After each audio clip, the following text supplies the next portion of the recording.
de temps êtes-vous resté à Londres? Je suis restée à Londres, on est donc arrivé le 10 février 44, et j'en suis partie vers le 20 juillet 44. Je ne suis pas restée très longtemps. Normalement, j'aurais pas dû y rester même si longtemps. Mon petit garçon, il était dans une nurserie à Ascot, là où maintenant il y a des courses de chevaux très célèbres, dans une nurserie pour les combattantes, parce qu'il y avait des femmes engagées dans l'armée des Français libres et qui faisaient les ambulancières, les infirmières, les codeuses, le secrétariat, tout ça. Et il y avait d'autres femmes qui avaient des enfants. Et puis ma petite Catherine, on l'a mis là. Et au début, j'étais tous les soirs, je quittais Londres et j'y allais. Et je devais aller à Alger, parce que le général de Gaulle s'était installé à Alger, qui était libéré. Et il y avait eu d'abord des bagarres avec un autre général qui s'appelait Giraud, qui était soutenu par les Américains. Et on ne connaissait pas, nous, pour nous, de Gaulle, le héros de Gaulle. De Gaulle, c'est resté un héros pour tout le monde. Il a sauvé l'honneur de la France, même si ensuite il y a des gens qui n'ont pas été d'accord avec sa politique intérieure, mais c'est quand même celui qui a sauvé l'honneur de la France et qui fait que la France, maintenant, dans les Nations Unies, est au Conseil de sécurité. Ils vous ont appris ça, vos profs d'histoire. Les Nations Unies, il y a d'abord l'Assemblée générale, ensuite il y a un secrétariat général, et il y a 5 membres dans le Conseil de sécurité qui doivent voter à l'unanimité. C'est les 5 qui ont vaincu le fascisme. Alors, il y a l'Angleterre, il y a les Russes, dans ce temps-là, ça s'appelait l'Union soviétique, il y a les Américains, il y a la Chine, parce qu'elle avait vaincu le Japon, et puis il y a la France, parce que la France était l'alliée, elle n'était pas un régiment, ni une escouade à l'intérieur de l'armée britannique. Alors, moi, je trouve que le Gaulle, c'est très très important à cause de ça. Et c'est pour ça qu'on a eu ce truc-là de Gaulle qui est devenu un peu notre mascotte. Et alors, quand il s'est trouvé à Alger, les Américains se méfiaient de lui parce qu'en général, on s'est déjà dans l'histoire offert 2 Napoléons qui ont mal tourné, ensuite un boulanger, ça ne va pas très bien avec les géants. Puis il y en a un autre qui est maréchal, ça ne va pas. Alors il se méfiait un petit peu de lui, et pour montrer qu'il était un vrai démocrate, à Alger, il a créé un gouvernement provisoire de la République française. Il n'était pas encore en France, puisque c'était à la fin de l'année 1943. Et qu'est-ce qu'on va mettre dans cette République? Quand on veut faire un gouvernement démocratique, il faut qu'il y ait des élus. Quand il n'y a pas d'élus, c'est le pouvoir autoritaire. Alors, il fallait des élus, mais on ne pouvait pas faire d'élection. Alors, on va en faire indirectement. Et il a demandé à tous les mouvements de résistance de désigner quelqu'un qui viendra siéger dans ce qu'on appellera l'Assemblée consultative provisoire et qui va durer jusqu'à ce qu'on puisse faire des vraies élections. Et bien, mon mouvement, comme j'étais dans les fondateurs de ce mouvement qui s'appelait Libération Sud, il m'a désigné. Donc, j'aurais dû, au bout de 3 semaines, la petite fille, bon, ben, ça allait bien, le bébé, ça allait bien, Jean-Pierre Boubou, ça allait bien aussi, je devais partir à Alger. Et puis, vois-tu, j'ai pas eu le courage. J'ai pas eu le courage. Pour moi, ces 2 enfants qui représentaient l'espoir que j'avais fabriqué. Jean-Pierre, il est né lui, en mai 41, donc il a été fabriqué, la guerre était déjà éclatée. Catherine, elle a été conçue au mois de mai 43, elle est née donc en février 44 à Londres. Pour moi, c'était l'espoir qu'on allait gagner, que les enfants seraient dans un monde libre.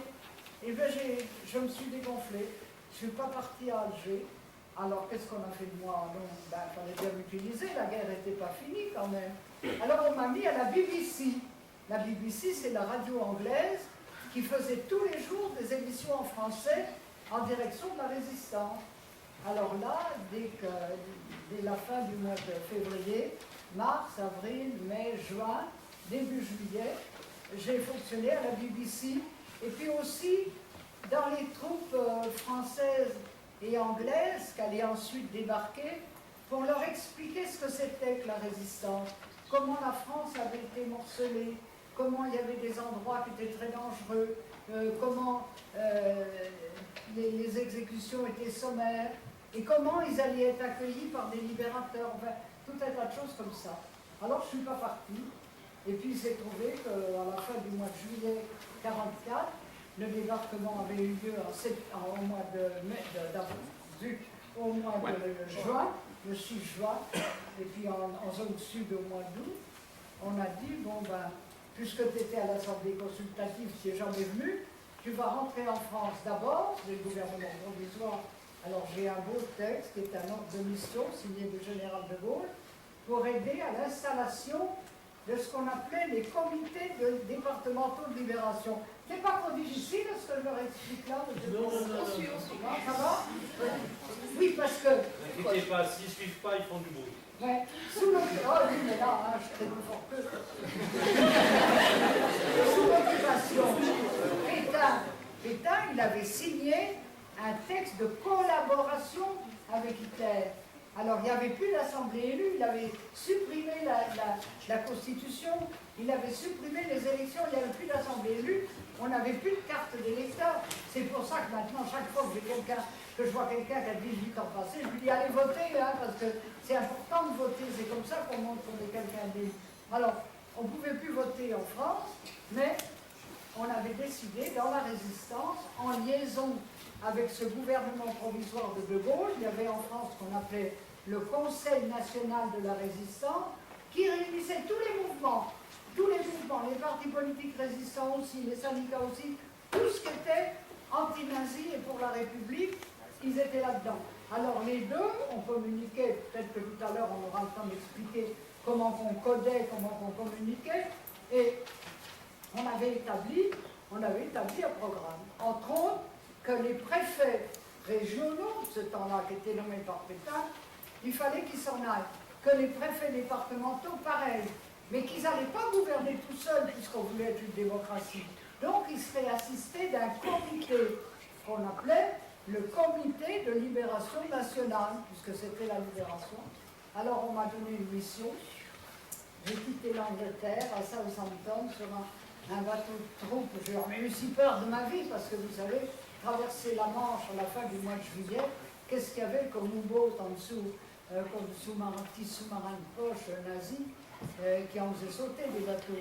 On était escortés, et puis je suis arrivé sur la côte d'Arromanche, en uniforme, bien sûr, que je l'ai enlevé tout de suite, pour me mettre mon petit robe à fleurs. En ce temps-là, j'avais des grands cheveux, j'étais mince, j'étais grande, et puis mon ordre de mission, et j'arrivais dans les préfectures, on était les libérateurs.